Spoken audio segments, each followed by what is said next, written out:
हाँ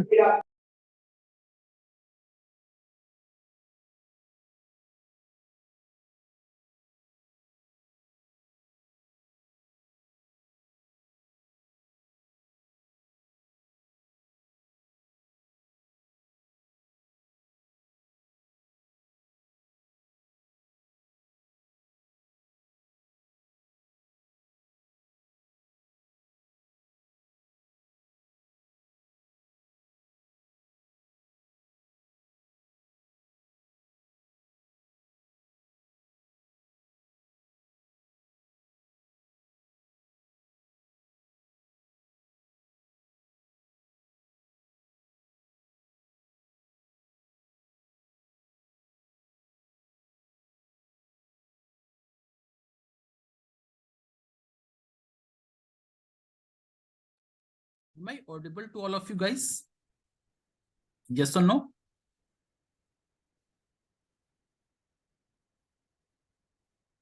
Okay, guys, great. So let me share my screen.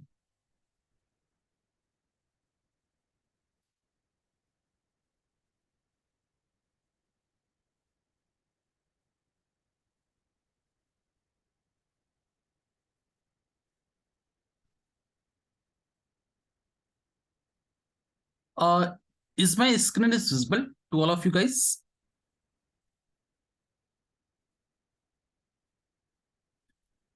Okay, great, great.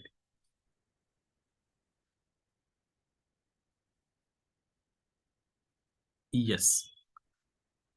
Okay, guys.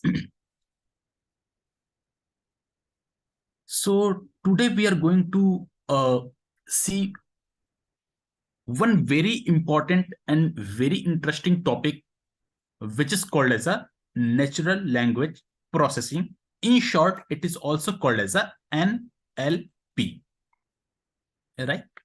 Natural language processing or NLP. It is also called as text mining. Text mining, right? And it is very important, this particular domain nowadays in the market.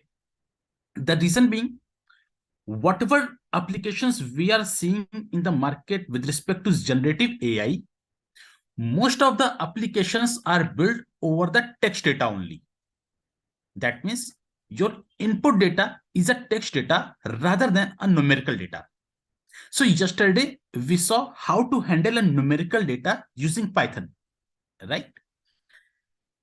When it comes to the text data, the things are little bit different from whatever we saw in past sessions. So when it comes to the application of generative AI, most of the applications are built over the text data only. And for that, it is very important to understand or to have a knowledge of NLP. That means what are the different terminologies are there in text mining or NLP, how you can handle the text data, what are the other things you can do with this kind of a data.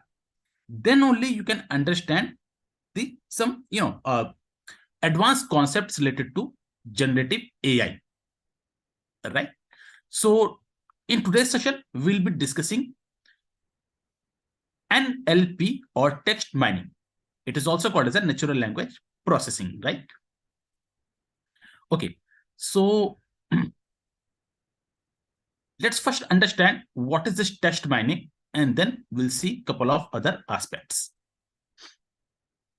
So guys, text mining is nothing but the use of computational methods and techniques to extract the high quality information from text. This high quality information is nothing but the hidden information or the insights, right? So ultimately, you need to extract the insights or hidden information from the text data. Now, this text data can be in form of feedbacks. It can be feedbacks or reviews from the customers or users, right? Or it can be any input which is in form of the text. So that means in case of a text mining, ultimately we are dealing with the text data only, right? Okay, so moving forward, let's first understand what are the different terminologies are there when it comes to the NLP, and then we will see a couple of other aspects how we can deal with the text data. But before that, let's see some applications of this natural language processing with respect to the business case. So what are the applications of this NLP? So one of the application is like document classification. What is this document classification? So let's suppose, guys, you have a number of documents related to different let's say departments. So let's suppose you have a couple of documents related to sports. You have a couple of documents related to some financial department. You have a couple of documents related to, let's say, some educational domain. So likewise, let's suppose you have a multiple documents and you want to classify them in a respective group. So this is one of the application of NLP when you are working with lots of documents and you need to classify them into their respective groups. So it is one of the application of NLP since you are dealing with the documents which is in form of the text data only. Or document summarization, which is nothing but so this particular application is very useful to summarize the let's suppose one of the application is it is found in to summarize the PhD thesis. So let's suppose you have a thesis or you have a very long article. So sorry. So this thesis or a very long article, they contain the text information. All of the information are written in text form. And it is very difficult to read all the pages of this particular article or a thesis. So here comes the role of NLP. What NLP will do, it will go through all the pages of this particular article or thesis, and then in the output, it will give you one short summary of this particular thesis or article so that you can get the crisp of this particular article, right? This is something called as a document summarization. There are other lot of applications like content-based recommender system. That means recommend the some news articles or books or movies to the users based upon its interest, right? Some other very useful application of the NLP is you can see here virtual assistants. So I'm sure all of you guys have heard about Alexa, Siri, Cortana, right? So these are also application of NLP. And also chatbots like customer support tool. Now the chatbots, it can be a conventional chatbot or it can be a AI-based chatbot, right? Or email routers or classifiers. Sentiment analyzers are the another application of the NLP. So what is a sentiment analyzer? It is nothing but ultimately you need to process the input data from the user. Now this input data can be in form of the feedbacks or reviews, and based upon these reviews, we identify the sentiment or the emotion of the customer or user, whether the customer was satisfied with the product or with the service, or the customer was neutral, or the customer was not happy with the service or with the product. So to identify the emotion or to detect the emotion of a customer or user, that is called as a sentiment analysis, right? It is another very important application of NLP. Another application is like machine translator. So machine translator is nothing but what it does. So let's suppose we have an article written in some other language, let's say French language. Since we don't understand the French language, so we can take the help of NLP. And what NLP will do, it will translate this article which is written in French language into, let's suppose, English language, so that we can easily understand this particular article. So this kind of a application where we are translating the language of a particular document from one language to another language, that is called as a machine translation. So it is another very useful case nowadays of NLP, right? And another use cases, if you see, are document similarity systems. So that means you need to identify what are the documents are very much similar to your base document. So these are a couple of applications of the NLP. So, okay. Now, I hope this part is clear to you guys. How virtual assistant application of NLP.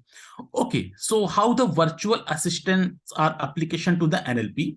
So here comes the role of, so if you see any of the virtual assistants, guys, so ultimately virtual assistant will take input whatever we speak, like in form of the speech, right? So whatever we speak in terms of the voice, they take the input, and then this voice will get converted into transcripts. So transcripts will always be a text information, right? It's a text form.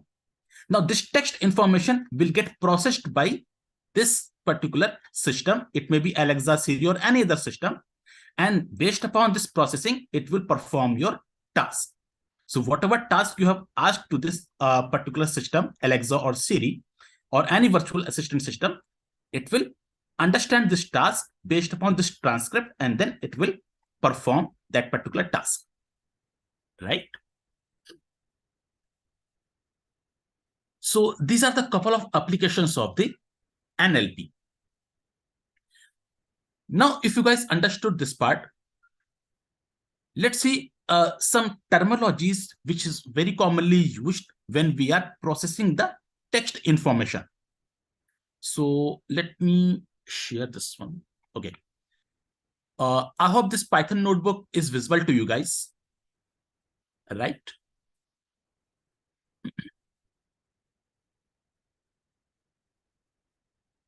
Okay. So there are two very commonly used terms in the NLP, guys. One is document.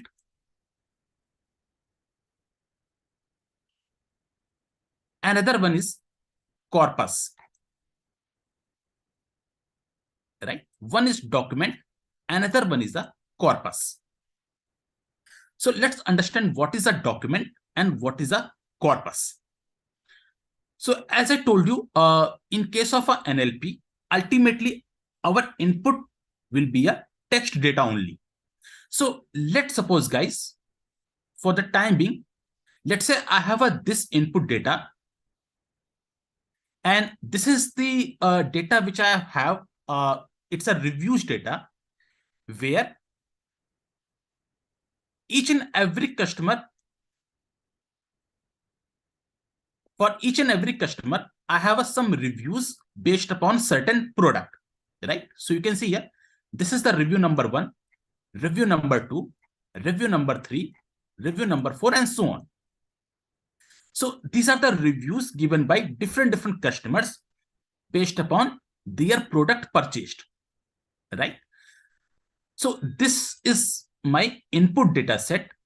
Now, in this input data set, each and every individual review, like this is one review, although it is not completely visible here, right?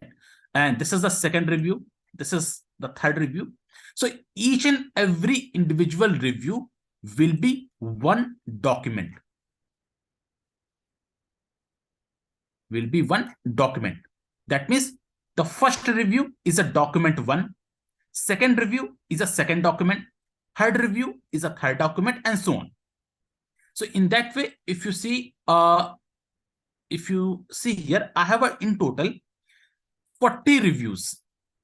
40 reviews. That means in total I have 40 documents, right?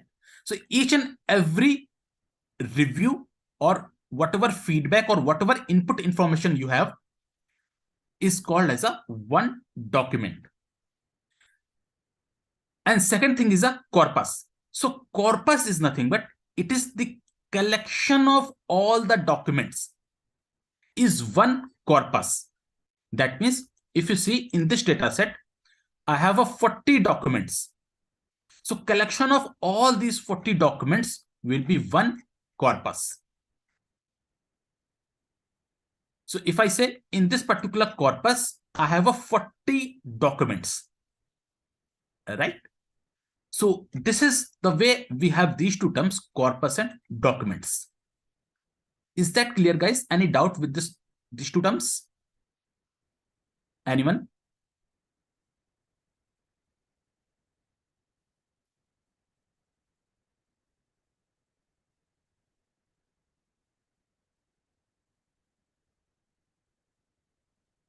Okay, right. And then we have another term, which is called as a corpora, which is a plural form of the corpus. So I'm sure all of you guys understood what is a document and what is a corpus. Okay. Now see, when we have this kind of a input data set, which is in form of the text data, so you can't directly apply any kind of modeling or any kind of a statistical technique over the text data. The reason being, whatever input data we have in case of a NLP, that is the text data. And when you're going to apply any kind of a modeling, whether it is a machine learning model or deep learning model or any kind of a statistical technique, all of these things will be applicable over numerical data only.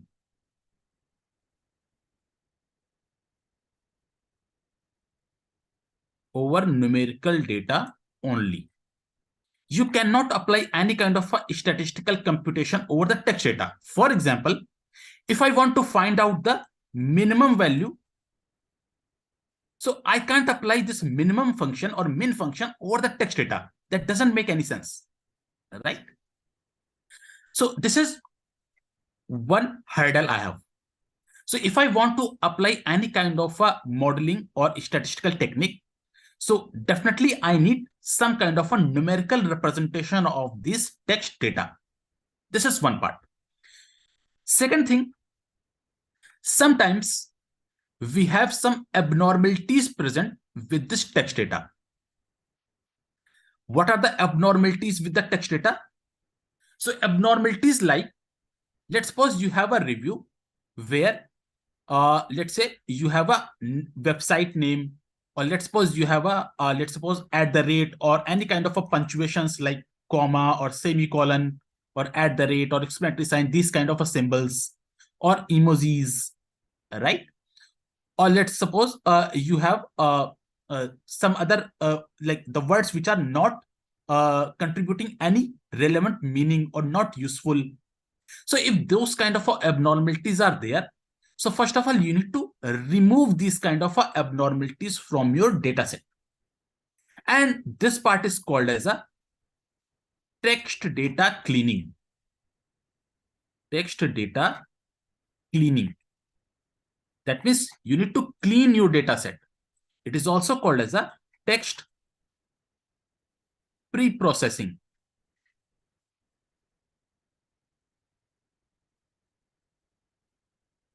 Right?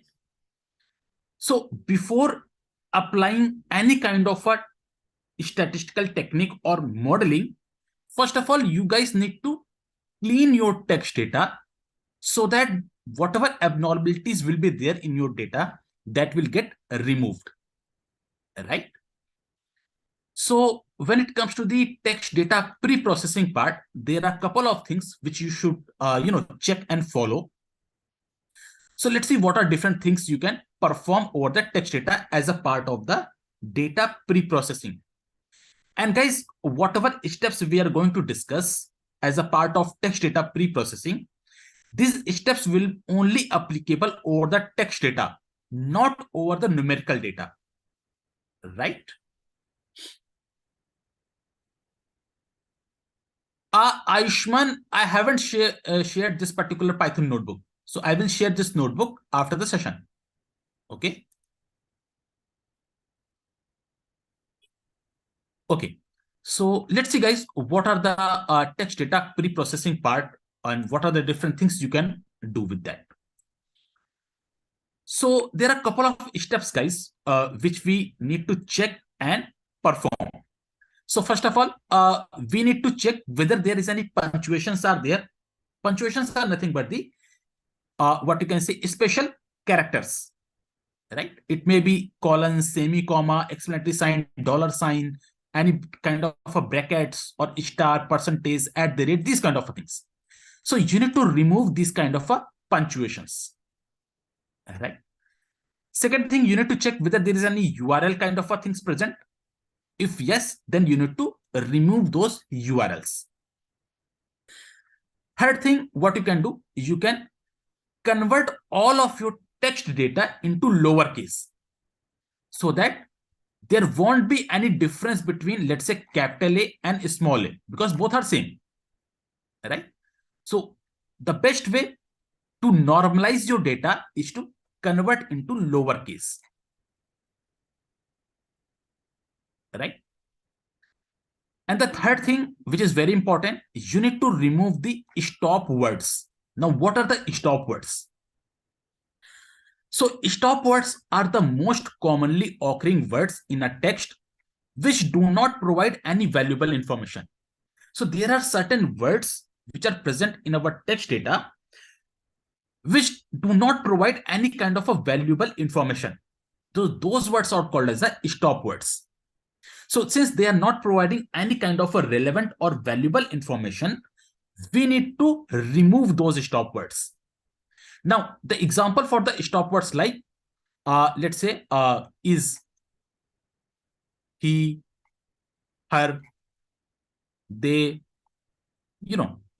let's say this. So these kind of words doesn't contribute any kind of a valuable information. Our ultimate goal is to extract the hidden information or the insights, which is valuable in terms of the business, right? So these kind of words doesn't contribute any valuable information.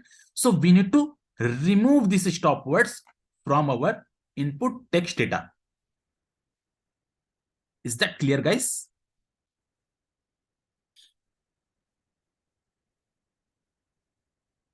No, Rohit. When you are normalizing, that means when you are converting into the lowercase, we are not losing any information. We are just converting into the lowercase, right? And then there are a couple of other things which we do. What are those things? So there is something called as a tokenization. Now, what is this tokenization? So tokenization separates text into units such as a sentence or words. So what does that mean? So let's suppose, guys, I have a, let's suppose, okay, let's say I have a this word like NLP is a branch of data science which deals with the text data. So when you perform the tokenization, so what tokenization will do? It will break your sentence into words, and each and every word will become a one token, right? That means NLP will be one token, NLP, comma. Second token is third token is A. Next is a branch. That means it will break your sentence into each and every individual word, and each and every word will become one token. This process is called as a tokenization, right? Now, what is the need to perform this tokenization? So the need is, okay, this part is clear, guys.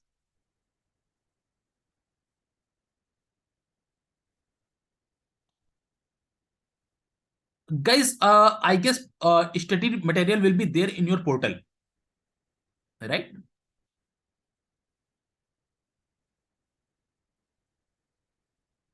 Study material, I guess it is available in your LMS portal. You can check from there. Anyways, so this process is called as a tokenization, where your sentence will get breakdown into each and every individual word, and every individual word will become one token. Now, the utility of this tokenization is to in a process called as a lemmatization. So what is a lemmatization? The lemmatization is nothing but the objective of reducing a word into its base form. So what lemmatization will do? It will reduce the word into its base form or root form. What does that mean? That means, let's suppose, guys, you have a word called running. Running. And let's suppose you have another word, runs. You have two words, running and runs. But if you see, the root form of both the word is run, right? So the root form for both the word is run. So what lemmatization will do?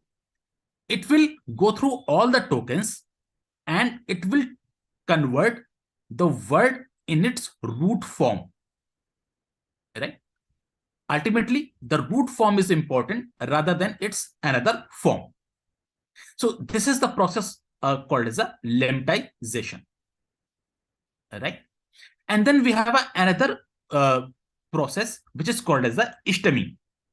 Actually, stemming and lemmatization are little bit similar, but there is a difference between these two processes. So stemming is nothing but what it will do. It will just remove the suffixes from your words or tokens. So if you apply, let's suppose you have a word called running. And if you apply stemming over this running word, if you apply the process stemming, so what stemming will do, it will just remove the suffixes. So what are the suffixes? ing. And then it will return RUNN, which doesn't make any sense, right? But if you apply this word running over lemmatization, so what lemmatization will do? It will transform this word into its base form. And the base word is run, RUN. So most of the times, it has been found that stemming will not give you the optimal result. So that's why we prefer lemmatization over stemming. Is that clear, guys? This text pre-processing steps. So these are the couple of steps which you guys need to clean your text data, removing the punctuations, removing the URLs, removing the stop words, apply the tokenization, apply the lemmatization, right?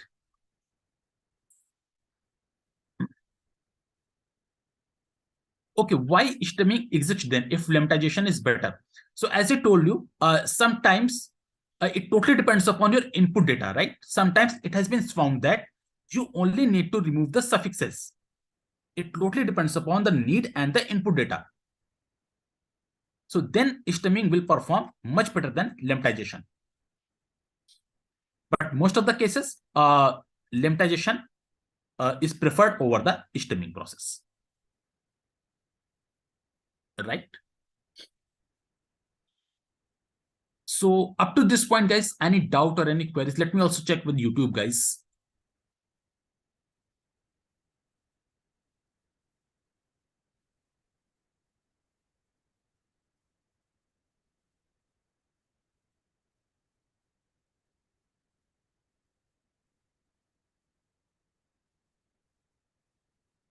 Okay. So guys, if the material is not there on over the LMS portal, so probably it will get uploaded by tomorrow, definitely. Okay. Don't worry about that.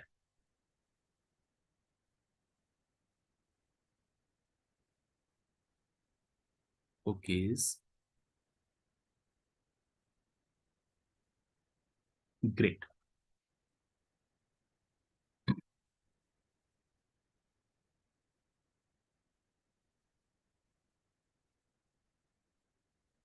So I hope this part is clear to you guys. What are the different text data pre-processing or text data cleaning steps?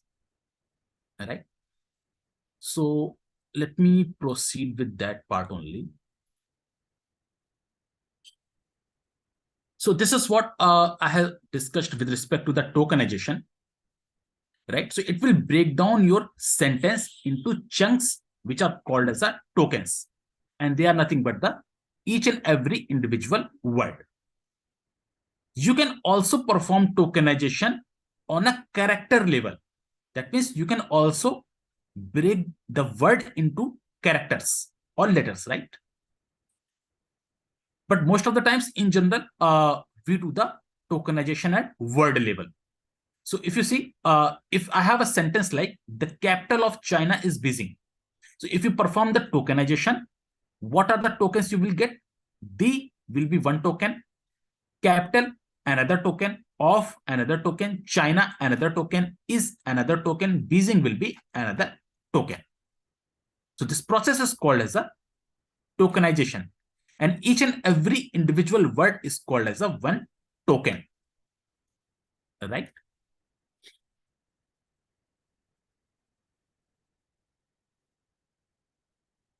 Yes, Mohit. You can use stemming for the words like walking.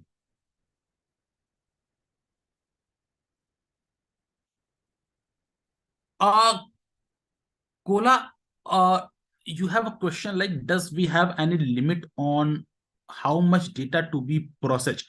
So it totally depends upon your system configuration, right? Like which kind of a system you are using with, and what, like how much input data you have. It totally depends upon that parameter.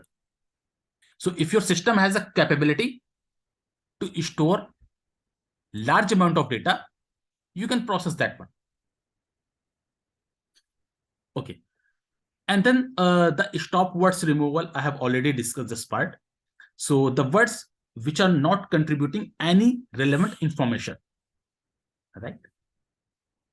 And then lemmatization and stemming. So the stemming is a crude heuristic process that chops off the ends of the word. That means it will remove the suffixes, right? So if you have a word like argue, argued, argues, arguing, so it will just remove the suffixes. What are the suffix? Ing, es, ed. So this one, it will get removed and the output you will get argu, which doesn't make any sense, right? We don't have any word called argu. The correct word is argue, argue. So here comes the role of lemmatization. So lemmatization refers to use vocabulary and it will transform the word into its root form or a base form. So if you apply the process called lemmatization over these words like argue, argued, argues, arguing, so it will transform all of these words into its base form or the root word, which is argue, A-R-G-U-E. That is the correct one. So that's why most of the times lemmatization is preferred over stemming process. Right? Okay. So this is one part, guys. Another thing is, so let me just explain you like this. So let's suppose you have the input data, which is in some form of the reviews or feedback. So this is the input text data.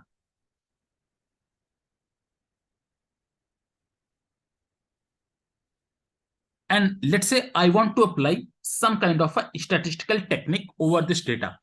So as I told you, I can't directly apply any kind of a statistical technique or modeling over this data, since these kind of techniques or models will be applicable over the numerical data only. So first of all, over this input text data, you need to apply text data pre-processing step, text pre-processing, so that you will get clean text data.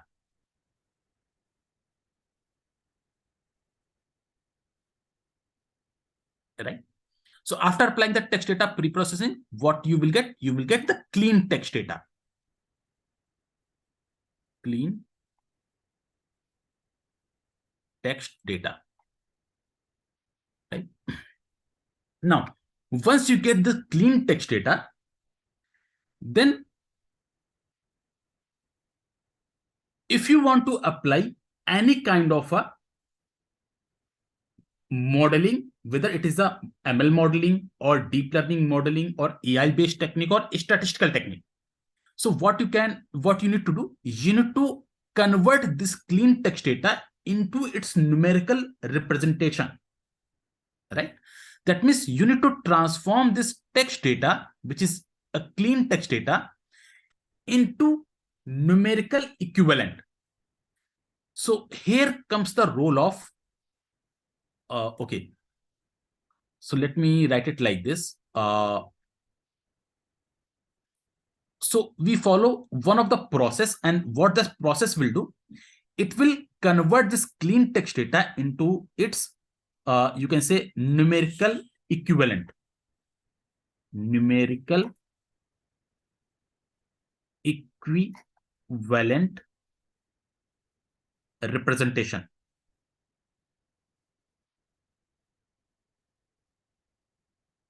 Numerical equivalent representation. That means the numerical form of this clean text data. This numerical equivalent representation of this clean text data is also called as a vector representation. Vector representation.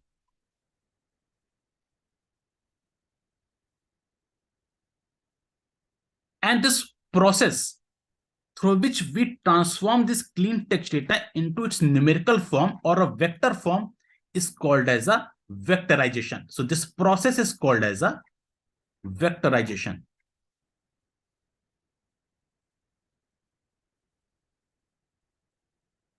Right?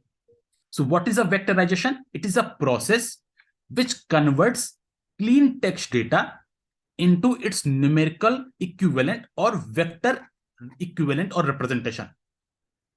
So what is this vector representation or numerical equivalent? It is the numerical form of this clean text data. And once we get this numerical representation, then over this data, you can apply any kind of a statistical technique or modeling, right? Depending upon your problem statement. So this is the complete flow diagram, what we are going to do with the text data. Is that clear, guys? With this part, any doubt or any queries? Anyone?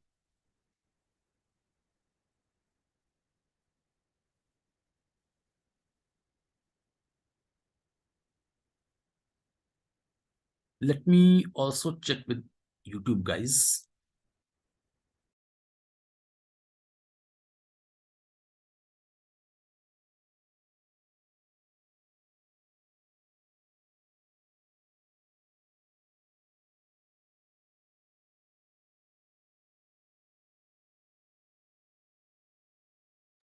Okay.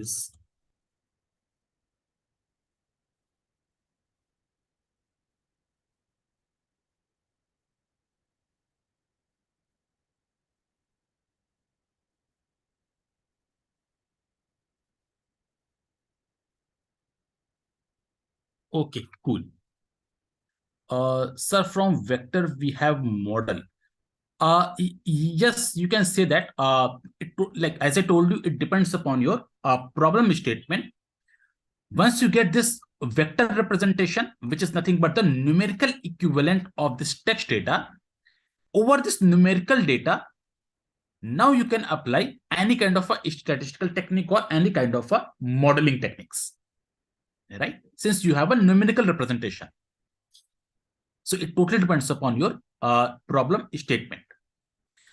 So guys, in this flow diagram, we understood our input text data and what are all the text pre-processing steps you guys can perform. So up to this point, we are clear how you can get the clean text data. Now the second part is how you can perform the process called as a vectorization. That means how you can convert your text data into the numerical form. right? So let's see what are other things. But before that, let me take a couple of questions. Yes, you are correct, Himanshu. So vectorization is nothing but it is a numerical equivalent representation, right? So in NLP, we are calling it as a vector representation.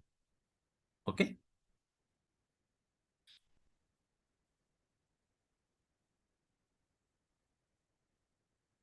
Diksha, don't worry. You will get the study materials over the LMS portal. Don't worry about that. Okay, guys. So let's see what are the different things are there with vectorization and what are the different techniques will be there. So guys, when it comes to the convert your text data into the numerical equivalent or in vector form, generally there are three methods. One is called as a binary weights. Another one is a bag of words approach. And the third one is a TF-IDF vectorization approach, right? So these are the three approach will be there to perform the vectorization: binary weights, bag of word approach, and TF-IDF vectorization approach. This bag of word approach is also called as a count vectorization approach. Count vectorization.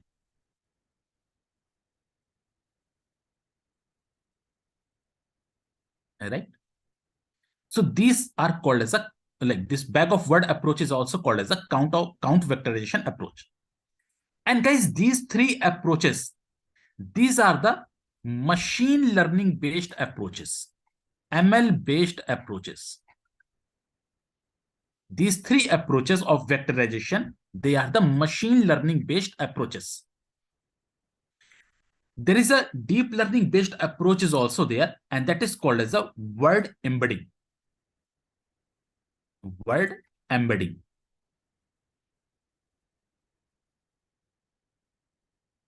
Under this word embedding, we have a two approach, which is a continuous bag of word approach, CBOW approach, and then skip gram is another approach, skip gram. So this particular approach are deep learning based approach.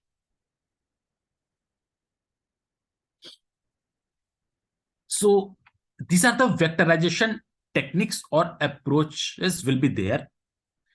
So if you can see binary weights, bag of word, and TF-IDF of vectorization. These are the approaches which are ML based approaches, machine learning based approach.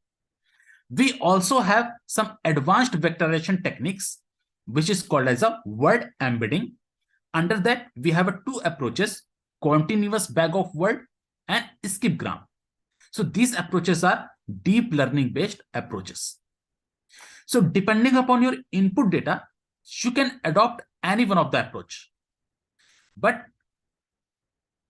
the most, if I if I discuss in terms of the efficiency, the most relevant approaches are deep learning based approaches like continuous bag of word or skip gram, right? They will provide you most relevant results. Even sometimes count vectorization and TF-IDF vectorization, these two approaches will also provide you some better results, right? So in today's session, I'm going to discuss about binary weights, bag of word, and TF-IDF vectorization approaches, like how you can use these approaches to transform your text data into the numerical equivalent. So there is a question, why we do vectorization. So as I told you, what vectorization will do, it will transform your text data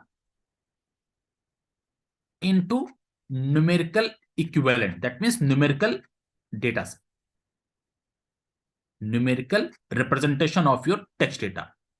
So vectorization,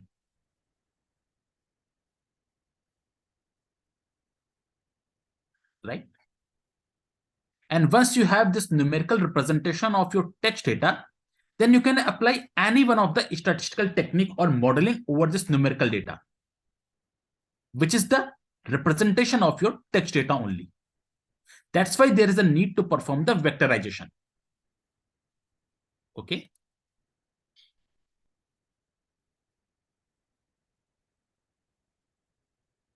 DL based approach, I have discussed. There are two approaches. So the approach name is called as a word embedding.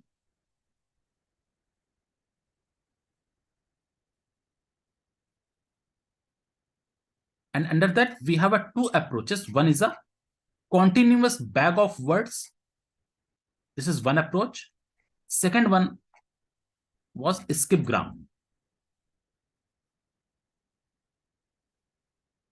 Right? So these are the deep learning based approaches for vectorization. Okay. Okay, cool. So let's see, guys, one by one, how you can, adopt these approaches and how you can perform these things. So, okay, let me start with the binary weights.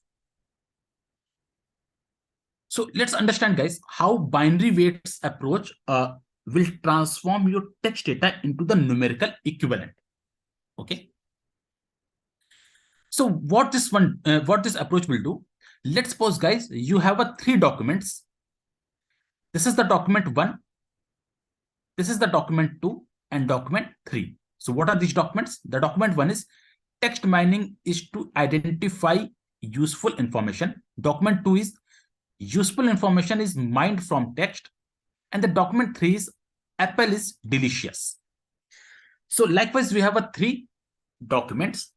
And I want to transform these three documents into its numerical representation. All right. Now, how you can approach? So first of all, you need to apply, whatever data pre-processing steps we have discussed, all of those pre-processing steps. So here we are not going to discuss that part. Let's directly come to this particular approach, binary weights. What binary weights will do? It will identify from this corpus. And when I say corpus, so corpus is a collection of all documents. So from this corpus, it will identify all the unique tokens, right? And how you will get the tokens? With the help of tokenization. So first of all, it will identify all the unique tokens, and the tokens are arranged as columns. So you can see here in this particular table, we have a column names as a token. So each and every unique token will be one column. It is also called as a one dimension, right? So each and every token will be one dimension of this particular table. And it's better to say matrix. So it is a form of the matrix only. And on the row side, we have the document. So like document 1, document 2, document 3. Right? So the column side, we have all the unique tokens. On the row side, we have the documents. Now, what binary weights will do? It will use the value either 0 or 1 to fill this matrix. And how the value is being assigned? So if a particular token is present in the document, it will assign value 1. If the token is absent in the document, it will assign value 0. For example, let's see. If you see the first token, what is the first token? First token is a text. Whether this token is present in document 1, yes. If you see document 1, the text is present. That's why we have 1. Whether this token is present in document 2, yes. This token is present in document 2 also. That's why we have a value 1. Whether this token is present in document 3, no. In document 3, we don't have any token called text. That's why we have a value 0. So this is the way how we are getting these numbers either 0 or 1. Right?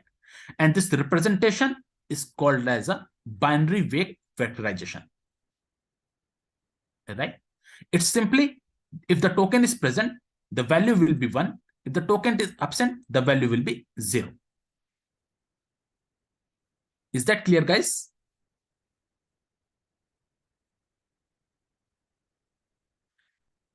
No, Kola. So mining and mined, the base word is same, so that it will consider as a one single word, right?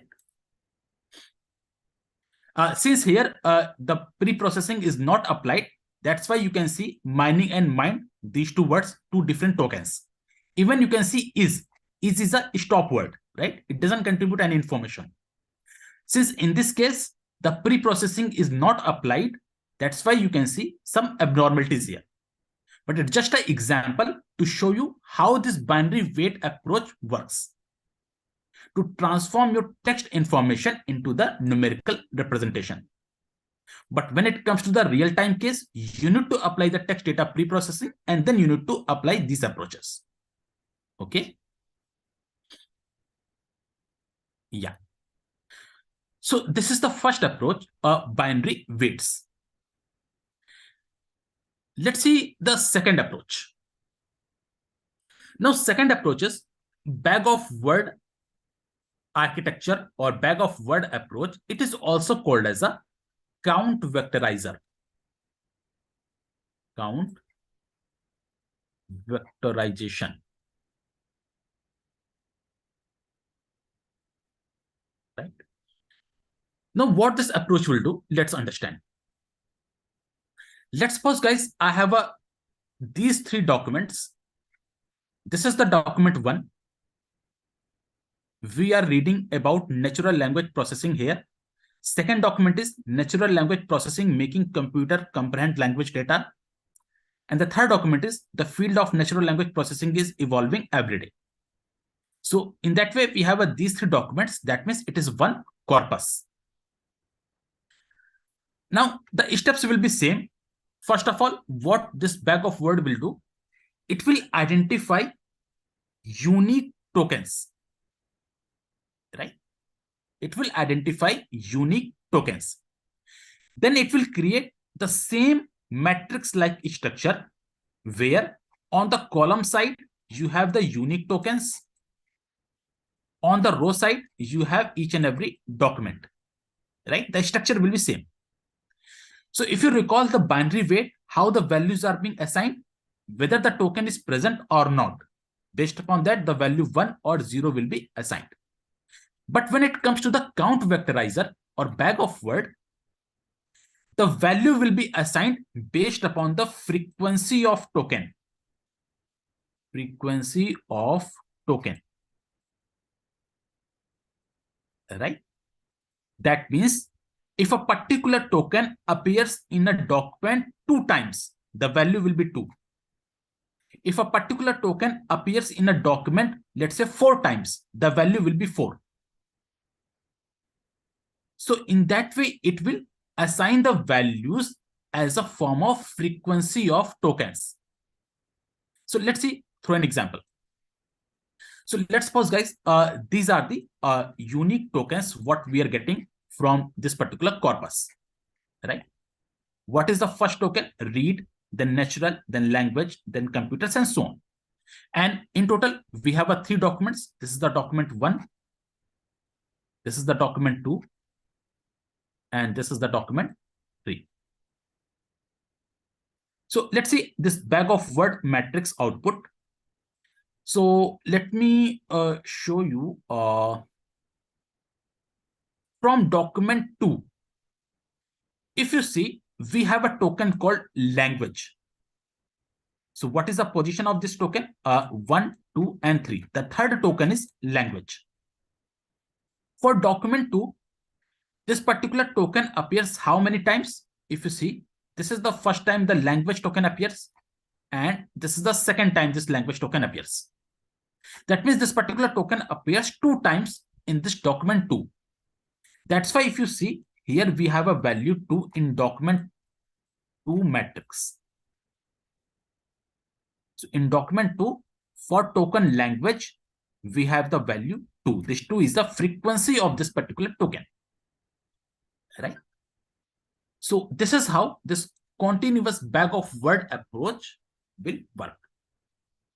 So it will consider the frequency of a word into account to create the vectorization matrix. Right? Ngram is another, you can say, sub concept. So let's first focus upon this one, right?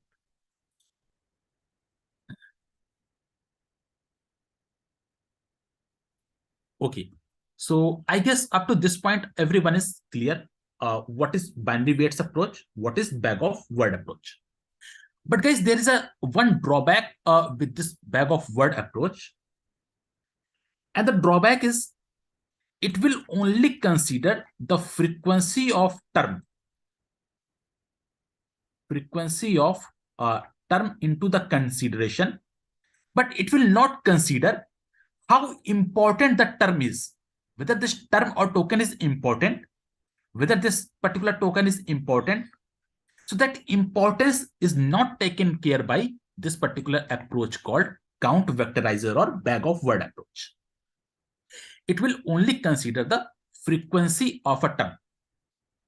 So to overcome this particular problem, we have another approach which is called as a TF-IDF vectorization, right? So TF-IDF vectorization, it is the approach which will consider the frequency of a term, frequency of each and every term, plus how important the term is. Importance will also be there with this particular metric. If the term is highly important, the value will be more. If the term is very less important, the value will be close to zero. Right? So let's see how this TF-IDF vectorization works at the back end. How you will get the score for TF-IDF vectorization. So before going to this part, any doubt, guys, or any queries, anyone?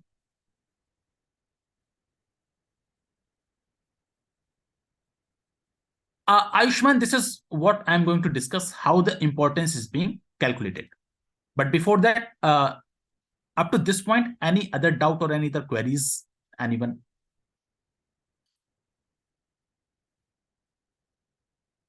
Let me also check with YouTube, guys.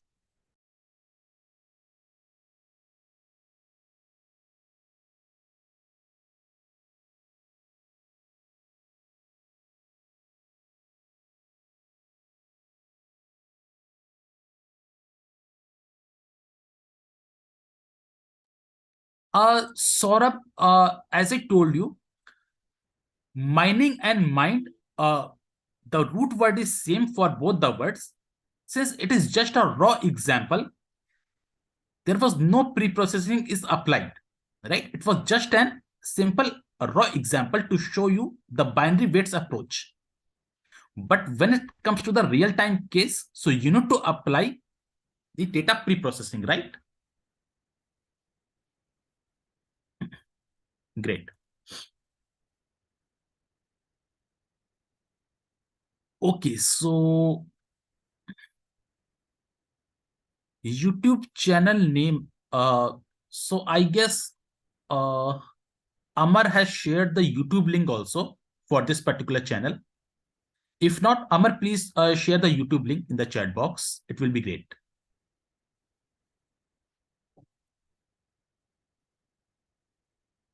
Okay, so let's see what is this TF-IDF vectorization.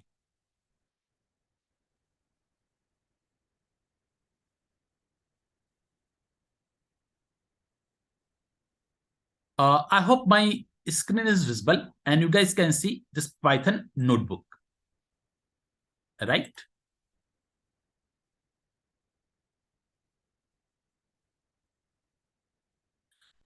Okay, there is a one question from Gayatri.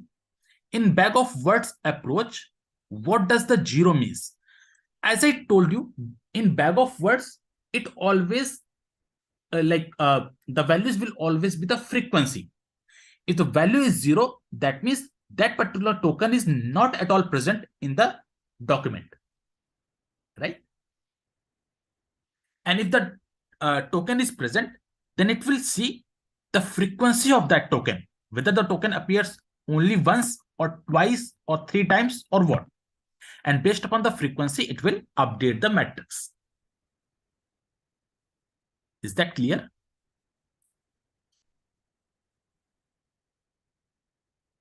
Yeah. So I hope this Python notebook is visible to you guys. So let's understand, guys, what is this TF-ID of vectorization? So as I told you, the drawback of the bag of word approach is it won't consider the importance of a particular term. It will only consider the frequency part. This drawback is overcome by another approach called TF-ID of vectorization, where TF stands for term frequency, IDF stands for inverse document frequency. So there are two terms, term frequency and inverse document frequency.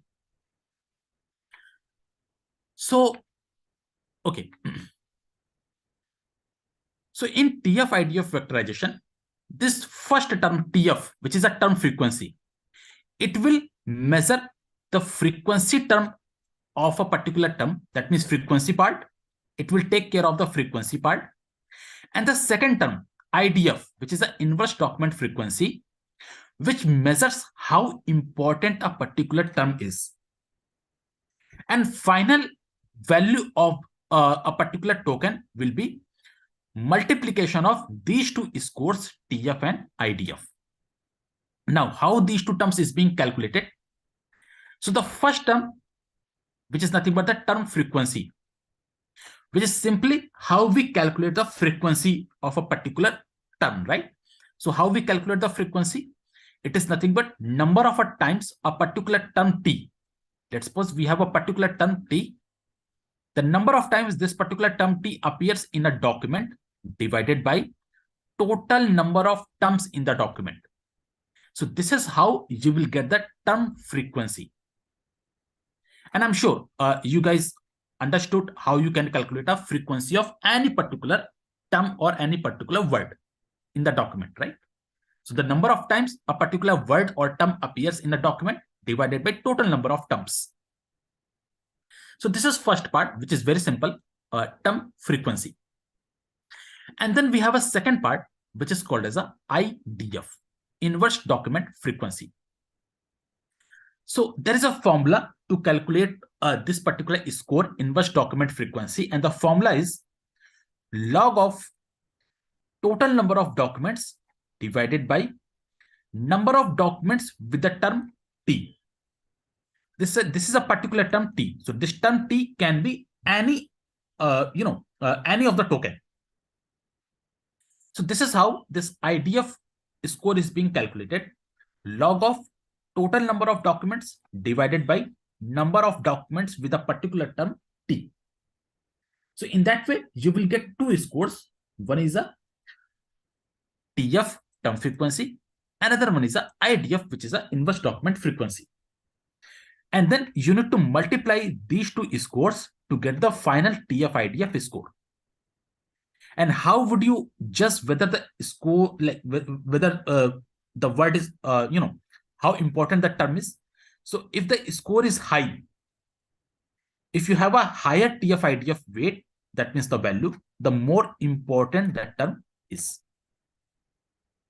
So this is the theoretical concept behind the TF-IDF calculation. Let's see through a very simple example how this score is being calculated, right?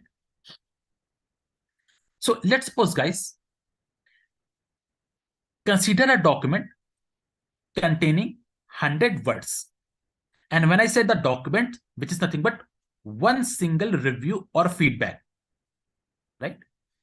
So let's suppose you have a document, and in that document, you have 100 words, wherein a particular word called cat, it appears 3 times. So you have a document, let's say document 1, D1. In that document, you have 100 words, and out of 100 words, 3 times a particular word called cat appears. This is the one information is given to you. There is another information given to you, and that is, assume you have total 10 million documents. So this is one document only. And let's say you have in total 10 million documents, and the word cat appears in 1000 documents. So you have 10 million documents, and out of 10 million documents, 1000 documents contains this particular word called cat.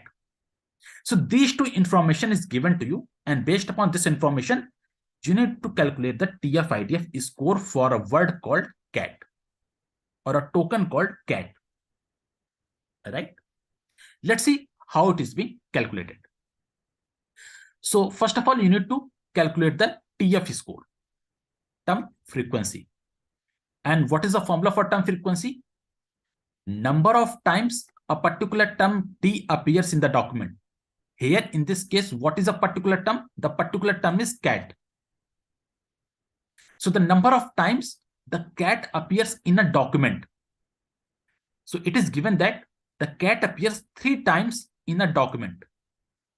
So numerator will be 3 divided by total number of terms in the document. In a document, there are 100 words or 100 terms. So just divided by 100. How much is it? It is 0.03. That is the term frequency for this particular term called cat. Let's calculate IDF part. What is the formula for the IDF? It is log of total number of documents divided by number of documents with the term T. So how many total documents we have? In total, we have 10 million documents, which is nothing but 10 multiplied by 10 to the power 6. Right? This is the 10 million documents divided by number of documents with the term T. So what is the term? Here we have a term cat. So it is given that we have 1000 documents with the term called cat. So just divide it by 1000 and then take it the log of this value. Log with base E. So if you calculate this one, you will get the value 4. This is the value for IDF. And the final TF-IDF score for term called cat will be multiplication of TF and IDF values. That is a 0.03 multiplied by 4. How much it will be? 0.12. This is the final score you will get for a term called cat in the matrix. Right? So let's suppose here you have a term called cat. For document 1, the score will be 0.12. And this is how we are getting this particular score. All right. So this is what we have a process called as a TF-IDF vectorization. Is that clear, guys? Any doubt with this part?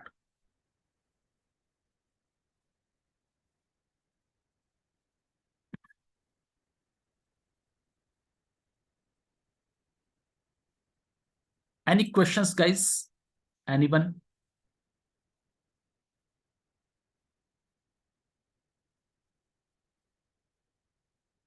Great, Satyam. Let me also check it with YouTube.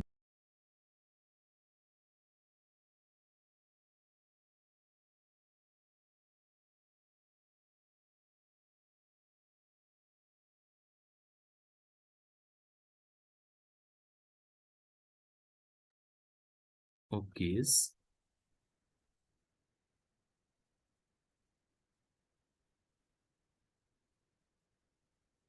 There is one question from Ayushman. How it's a machine learning based approach? All right. So when I show you the implementation of this, continuous bag of word or this TF-IDF vectorization. So this kind of methods or functions are available inside the we have a package in machine learning called sklearn, right? So all of these things are available inside the machine learning packages. There is one more question. Nikhil, don't worry. All of these, class materials or the PPTs, you will get over the LMS portal. If it is not present over the LMS portal as of now, so definitely you will get it by tomorrow. I will connect with the operations team. Don't worry about it. Amar, if you are listening me, please share the YouTube link in the chat box.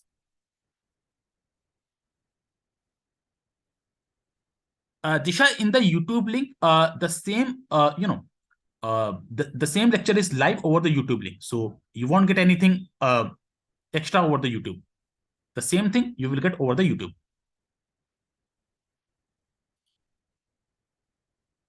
Right?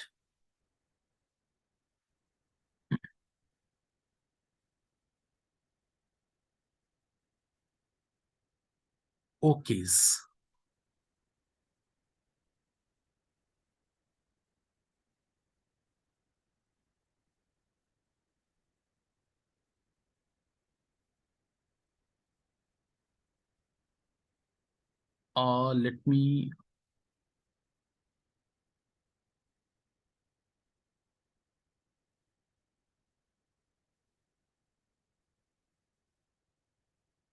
Let me share my screen, guys. Just a minute.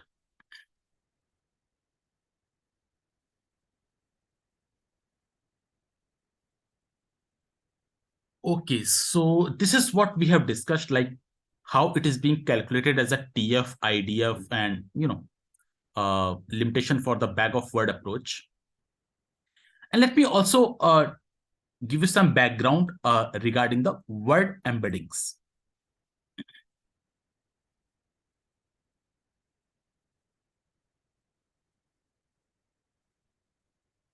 Right? So, which is a deep learning based approach. And here we saw other approaches are like binary weights, bag of word, which is also called as a count vectorizer.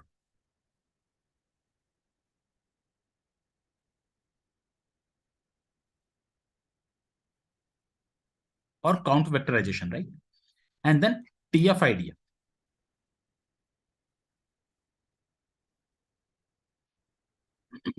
Okay. So if you see here, guys, in the binary weights approach, it only consider the whether the term is present or not. It will not even consider the frequency, neither it will consider the frequency nor the importance of a term. Then we have a bag of word approach, which will only consider the frequency of a term, but not the importance of the term. Then we have TF-IDF approach, which will consider both the frequency and the term importance. Now, there is a one drawback with the TF-IDF vectorization also. What is the drawback? The drawback is context is missing. Context is missing. What is the meaning of context? Context is nothing but in which perspective or in which context a particular term is used in the sentence or in the feedback or the review. That part is missing in these approaches, whether it is a count vectorizer, TF-IDF, or bag of binary weights. So context part is missing when it comes to these approaches. That means in what context a particular word is used. A particular word can be used in multiple contexts, right? So that particular part is missing with these approaches. And this is being taken care by deep learning based approach, which is the word embedding. So that's why we have some advanced vectorization technique, which is called as the word embedding, And under that, as I discussed, we have two approaches: continuous bag of word and skip graph. Right? I hope now the things are very much clear how we have these vectorization techniques.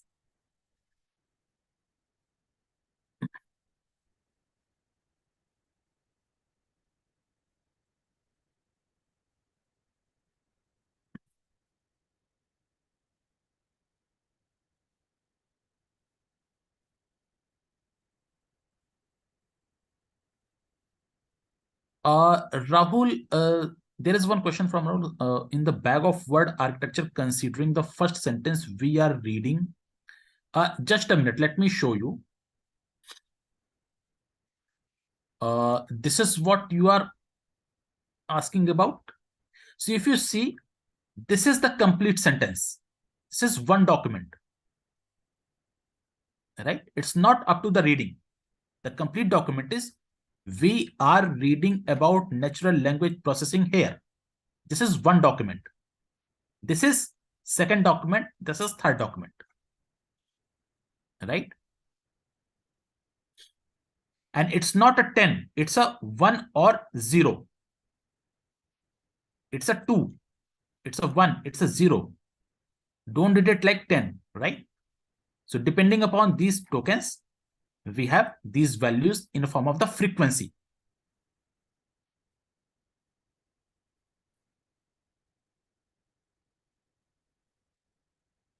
Yeah, Tala, I'm coming to that part. Don't worry about it. So guys, if this part is clear, let's see some hands-on over the Python notebook, how you can deal with the coding part of this particular text data handling. So do let me know, guys, is my screen is visible, this Python notebook to you guys?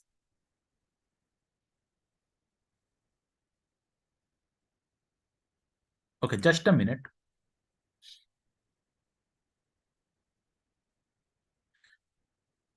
Rahul, don't worry about it. Why? Okay, so there is one question.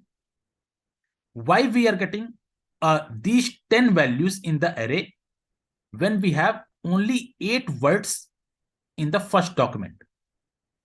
Can you guys answer this one? Why we are getting these 10 values in the matrix or vector form for document 1 if I have only 8 words in the document 1? Can anyone answer this question? This is the question from Rahul.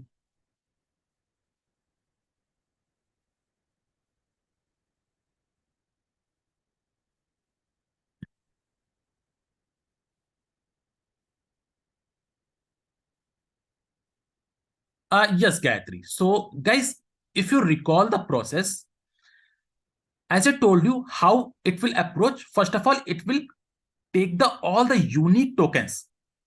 So if you see, these are the unique tokens which will act as the columns for my matrix. So how many unique tokens will be there? 1, 2, 3, 4, 5, 6, 7, 8, 9, 10, and 11. Right? So based upon that only, you will get these many values. Okay.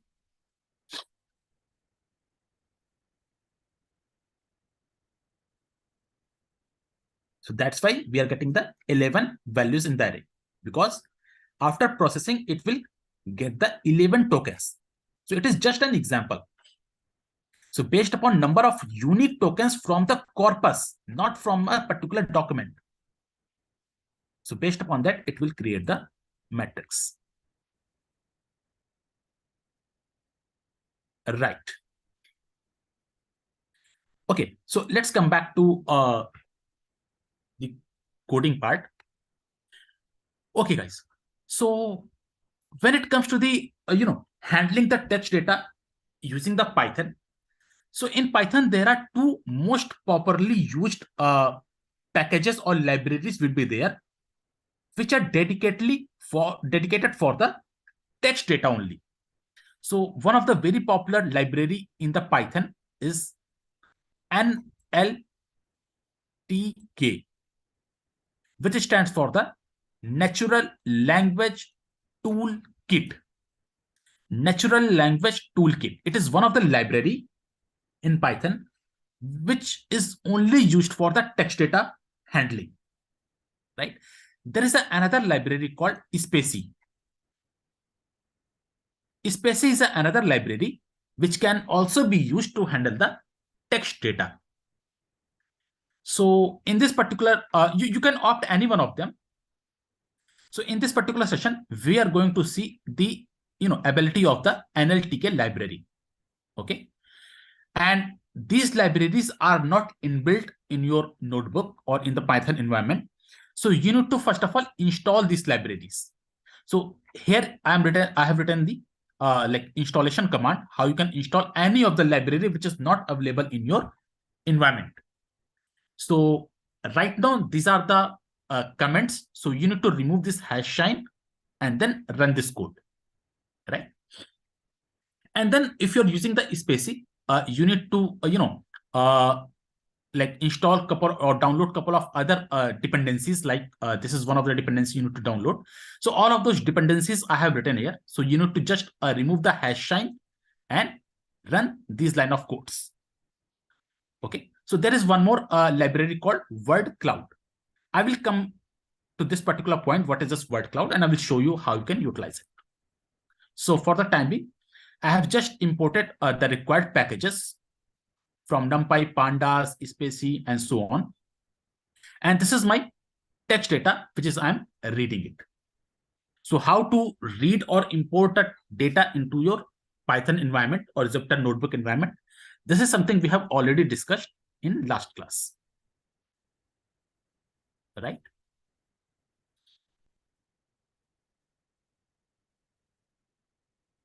Okay. So this is what I have a text data. And in this text data, I have in total 40 documents. So this is one corpus which contains the 40 documents, right? Let's see what are other things you can perform. So if you see here, first of all, what I'm doing, in the first line, I am removing all the leading and trailing spaces in this text data. So for what it will do, this line of code will walk through each and every review or each and every document. And if any leading or trailing spaces will be there, it will just remove those spaces, right? And then I'm just combining all the documents into one single list, right? So this is the way how you can do that. And here you can see in the output, I am getting a single list where I have all the documents. So this is first review or the first document, comma, this is the second review up to this point. This is the third review, best laptop under 60K up to external hard disk. And so on. I have all the 40 reviews, right? In a single list. And then what I'm doing here, since these reviews are separated by comma, so I'm just combining all the reviews in a single paragraph so that it will be easy for me to remove the punctuations or, to do the tokenization and all. So I'm just joining all the reviews just by space. So using the space, join all the reviews. So now you can see here, this is my first review up to the coders. And with the help of space, the second review will get joined with the first review and so on. So that means I have a single paragraph where I have all the reviews.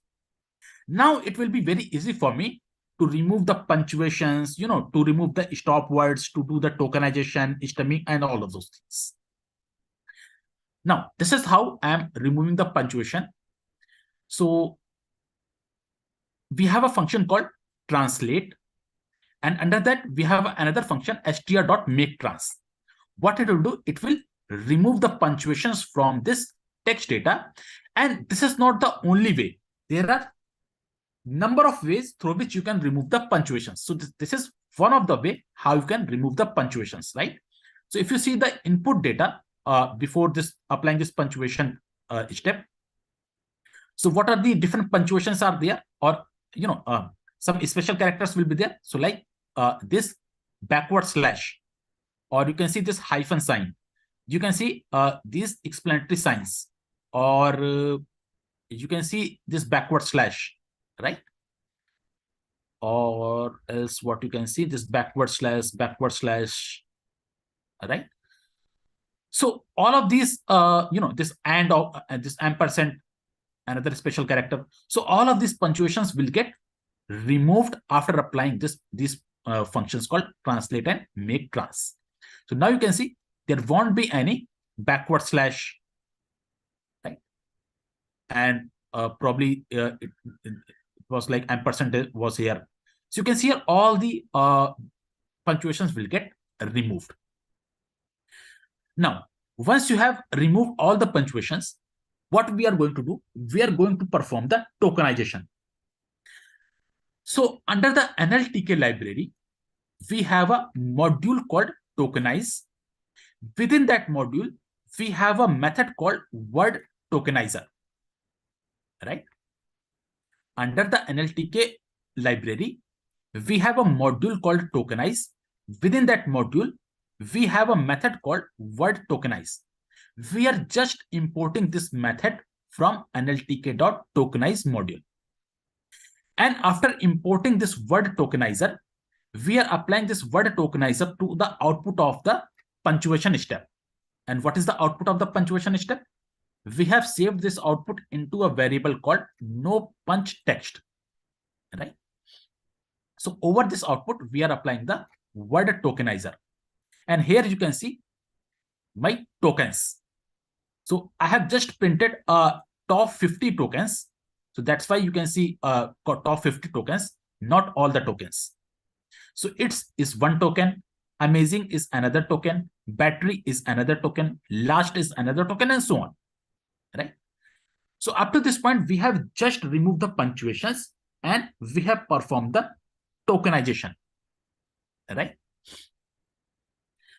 Now see a couple of other steps. Once I get these tokens, these individual words, now I'm going to perform the stop word removal. So how you can remove the stop words? For that, guys, under the nltk.corpus module, we have a method called stop words. So what is this method? This method contains a list of stop words in an English language. So this list is already available within this method. You need to apply nltk.download this stop words in an English language, right? Since we are dealing all of these things in an English language. As per the convenient, you can change the language also. So this list is already available under the NLTK module, right? And let me just show you what is this list. We are saving this list into a variable called my stop words. And this is the list what we have. So you can see here in this list, these are the some predefined stop words. And if you recall, what are the stop words? Stop words are the words which doesn't contribute any, which don't contribute any uh, relevant information, right? Your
Am I audible, guys?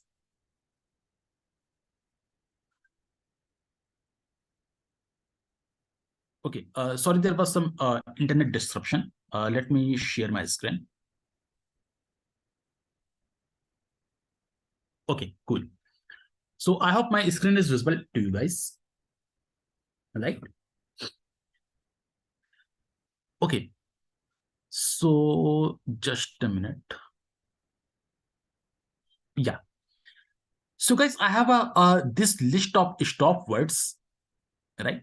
And what I can do, I can say that drop those tokens which are present in this stop word list. So if any token which is present in this stop word list, those tokens will get removed from this particular list of tokens. And in that way, I can remove the stop words from my input token dataset, right? And there is one more thing. Let's suppose, guys, in this particular list, we have these many stop words. Let's say you want to include a new word which you can think that it is the stop word for your analysis, and that word is not present in this particular predefined stop word list, but you want to include that word also. You can do that. How? So guys, in this stop word list, which is predefined and it is available under the nltk.corpus module, in this list, I don't have any word called the. There is no word called the in this particular stop word list. Oh, sorry, it's there. So let me just make it. Okay. So let's suppose, guys, I want to take another word. Let's say, okay. So let's suppose you want to include a particular word which is not present in this list, and you want to include that word as a stop word in this list. So you can do that with the help of a method called append. So how you can use this method? My stop words, which is this particular list, dot append and the word. So the moment you append this particular word in this stop list, this word will get present at the last. Right? So since this word is already there, so you can try it with some other word. Right? So I have just taken some random word. So in that way, you can include any word which you think that it is the stop word for your analysis. You can add that particular word in this list. And later on, you can use this updated list to remove the stop words from your tokens. Right? So this is what I have done here. So we are just, taken only those tokens which are not present in my stop words. So in that way, I have removed all those stop words from my input data, right?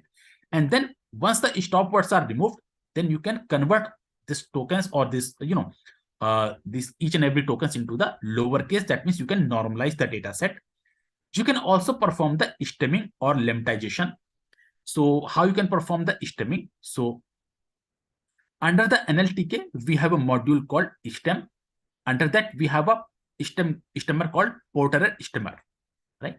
There are a lot of stemmer and word tokenizer will be there. You can opt any one of them, but here I'm using Porter stemmer. And then I'm just applying this stemmer over my this lower words output. And you can see here, it will just remove the suffixes. Right? So the stemming, what it will do, it will just remove the suffixes. This is just to show you how it works. Okay. And you can also apply the lemmatization. So for that, I have just make the comment this particular line of codes. What you can do, this is for your practice purpose. If you want to see the output of lemmatization, you can just uncomment these line of codes, just remove the slash and run it at your end and analyze it. So this is the way how you can do the pre-processing part. All right.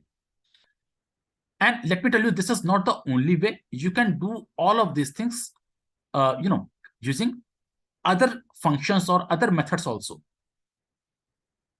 So after doing all the pre-processing part, the second part was vectorization. So here I'm going to show you how you can apply the count vectorization and TF-IDF vectorization, right? So what is a count vectorization? it is the bag of word approach. So how it will transform your text into the numerical representation or a vector form with the help of frequency of a term. It will take care of the frequency of a term, and whatever is the frequency, that is something you will get in the final matrix. So guys, why I was saying these are the machine learning based approach, the reason being, at the backend, there are some statistical calculations will happen, right? Like how this particular function is built. And that's why this function or this method is available under the package called sklearn. Guys, sklearn is a library in Python, which is especially designed for machine learning based applications, right? So you can find lot of models under this sklearn library, which are very much useful when you are dealing with the machine learning based approaches. So under the sklearn, we have a module called feature extraction dot text, under which we have a method called count vectorizer. So what we are doing, we are just taking this count vectorizer method, and then we are just initializing it as the vectorizer. And then we are applying a method called fit underscore transform. That means apply this count vectorizer method over my book data set. So this book is my cleaned data set, and just transform this into a vectorization form. And this is what we are getting as the output. So we are getting this as the output matrix, right? So this is the numerical representation of my book data set, which is a text data set. You can also check the shape of this matrix, and you can see how big is this matrix. The shape is 40 cross 1010. That means, can you guys tell me how many rows and columns are there? Just by looking this shape, how many rows and columns are there in this matrix? Anyone? Yes. Yes, guys, there are 40 rows and 1010 columns. And why 40 rows? Because we have a 40 documents, right? So for each document, we have a one row. And what are these 1010 columns? These are nothing but unique tokens. Okay, there are 1010 unique tokens. That's why we are getting the size of this matrix is a 40 cross 1010. So this is how you can apply the count vectorizer. Let me also show you how you can apply the TF-IDF vectorizer. So I have already covered this theoretical aspect. Okay, under the sklearn.feature-extraction.text, we have a method called TF-IDF vectorizer. Again, we are just initializing this method TF-IDF vectorizer and applying the fit transform matrix method over the my book data set. And then you can see this is what is the vectorization or vector representation of my text data is I'm getting from the TF-IDF vectorizer. So whatever these values you are seeing here, these are the values which is being calculated using the same method whatever we have discussed in the TF-IDF background calculation. And the size of matrix will be the same. All right. So this is how you can convert your matrix into like your text data into the matrix representation. Is that clear, guys? This part, how you can apply these two approaches, and why I'm not discussing the binary weights approach. The reason being it is not used in practical scenario.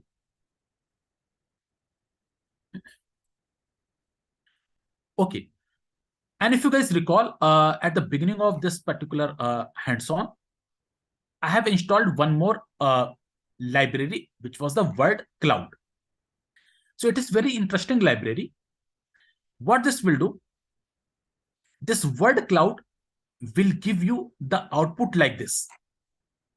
Whatever output you are seeing in my screen, this is the output you can produce with the help of word cloud library.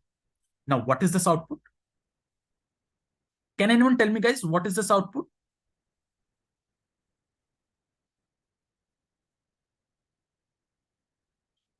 Anyone? Any guesses?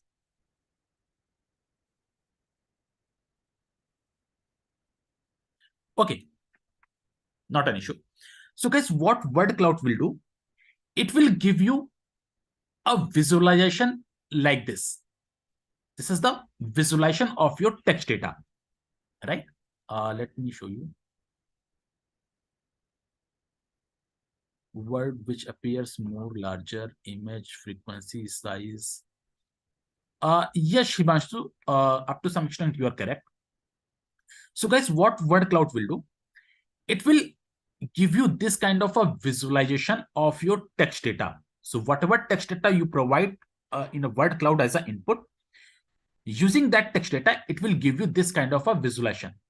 Now here you can see couple of words will appear in this visualization, and few words are in some larger font, couple of words in medium font, and couple of words in some smaller font, right?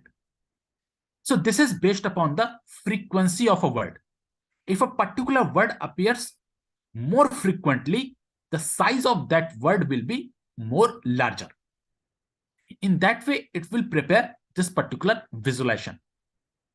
So just by looking this visualization from the word cloud, you can easily identify that what are the terms or words which are more frequently occurring in your text data, right?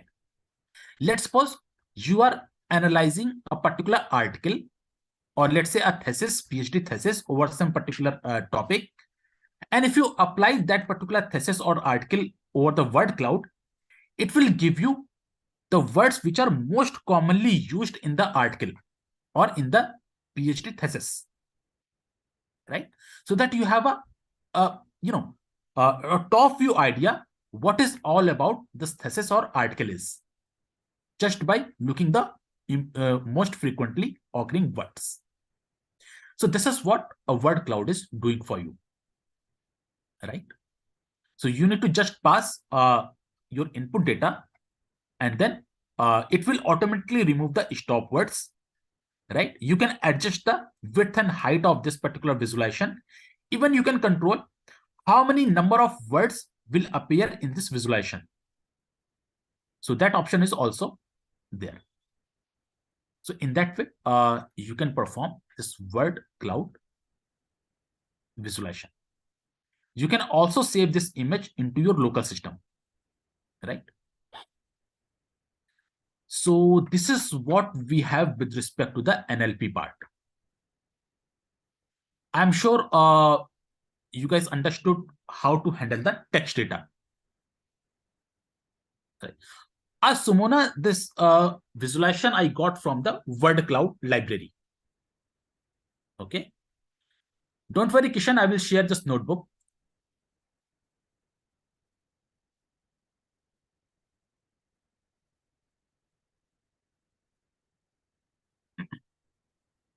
So this is what, guys, I have with respect to the text data processing or text mining, right?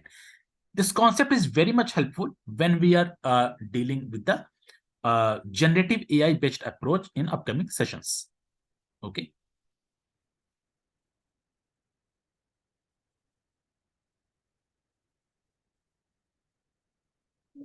There is one question from Talha. Will we learn about DL models tomorrow? Yes, Talha. Probably like next session, or let me check with the schedule. But yeah, we'll be discussing couple of DL based models and couple of basic concepts.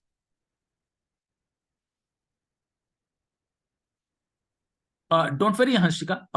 The attendance link will get shared by Amar shortly, right? Thank you, Sumona. Thank you for your response.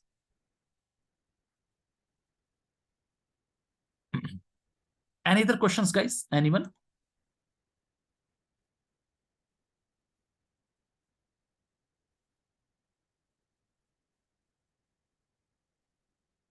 No, Kishan, we don't have a classes over the weekends. We only have a classes from Monday to Friday. on the same time, 7 to 9. There is one question from Ayushman, which model to choose for virtual voice assistants? So Ayushman, nowadays, these virtual voice assistants are the AI enabled. So they choose like there is not only one technique, like they choose couple of generative AI models or techniques at the backend, as well as some apart from that, some deep learning based concepts also, right? So like sequence to sequence models or like transformers, attention mechanisms. So these are the couple of techniques which is used at the backend, right? No, Nikhil, tomorrow won't be any class. So the next class will be on Monday. On weekends, we don't have any class.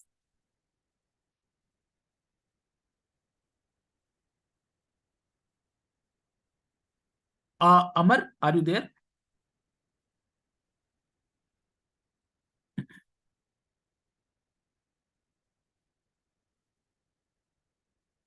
Just a minute, guys.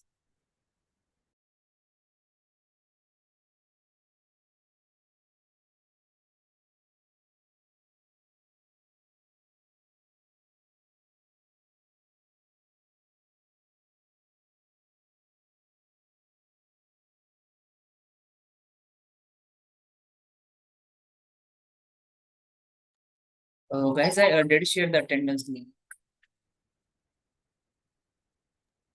Over to you, Amar.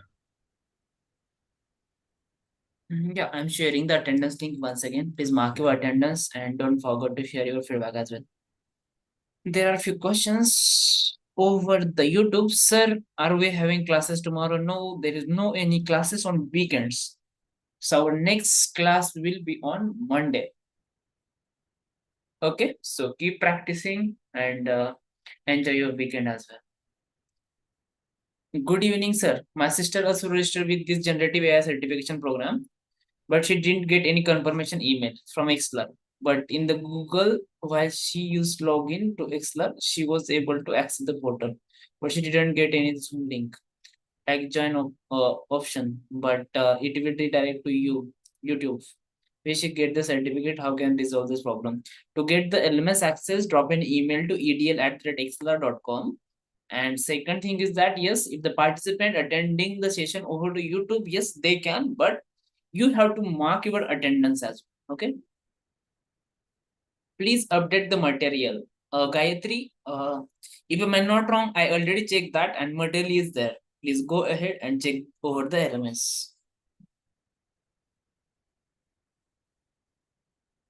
Guys, any another question?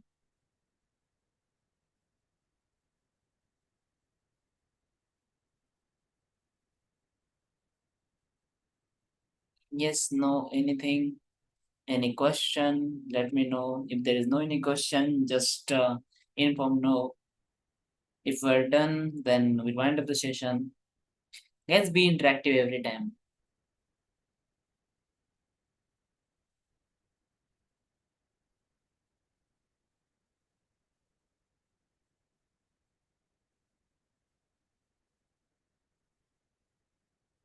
No doubt. Great. No. Sir, please share the learning material so that we will go through its on weekend. Guys, the learning material is already uploaded over the LMS. So please go and check that. Sir, can you teach us some projects based on the MI, AI or data science? Hey, see, covering the projects, it's not possible in the 30 hours of the training program. Mm, attendance, a bit. I will visit the tutorial again. Yeah, sure. Okay. A recorded session with you for lifetime, you can access that anytime.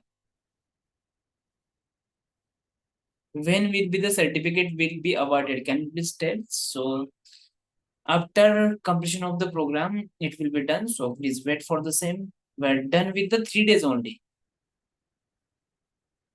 Don't worry about the certificate. Focus on learning and getting the skill. Okay. Sir, will this class have an expiry date or we can access lifetime? Good question, Navya. The LMS access will with you for lifetime. You can access that anytime. All the recorded sessions, material, assignment will be there for lifetime. You're welcome.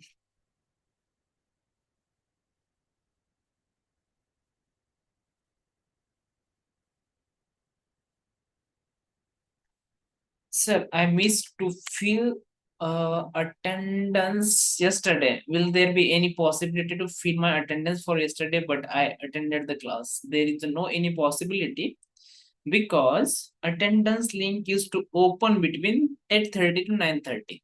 So we are not able to share the yesterday's attendance link, but no problem. One day missing, it's okay. We have 14 days anyway.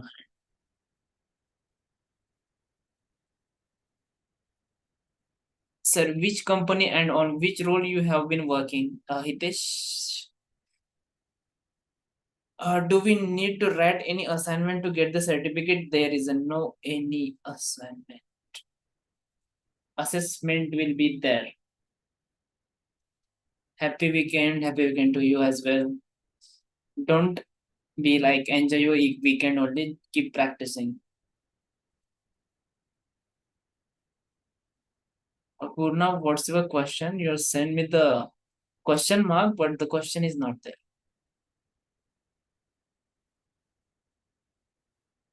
Yes, it is data scientist, right?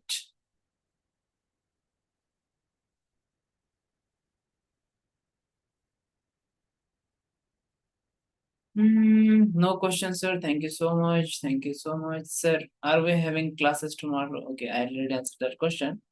Okay, I think there is a no any query or question.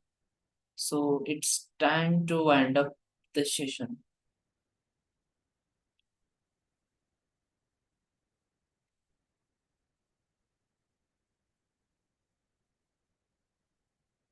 If I absent for day one, there will be a no problem with the certificate. Guys, that's what I'm saying that 60% attendance is mandatory.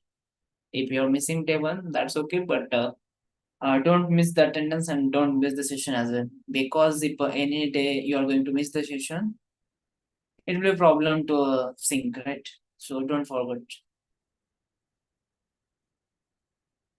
Mm, Amanjit, you can go through the LMS na here. The recording session is there.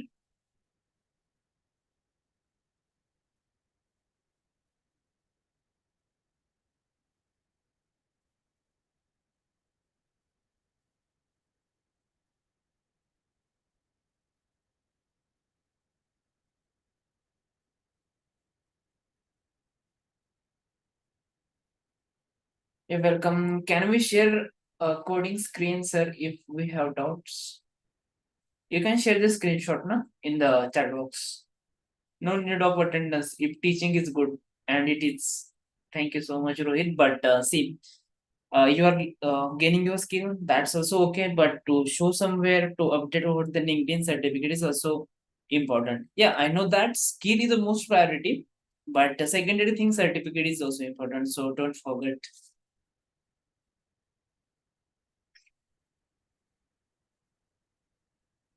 And thank you so much for your comment as well.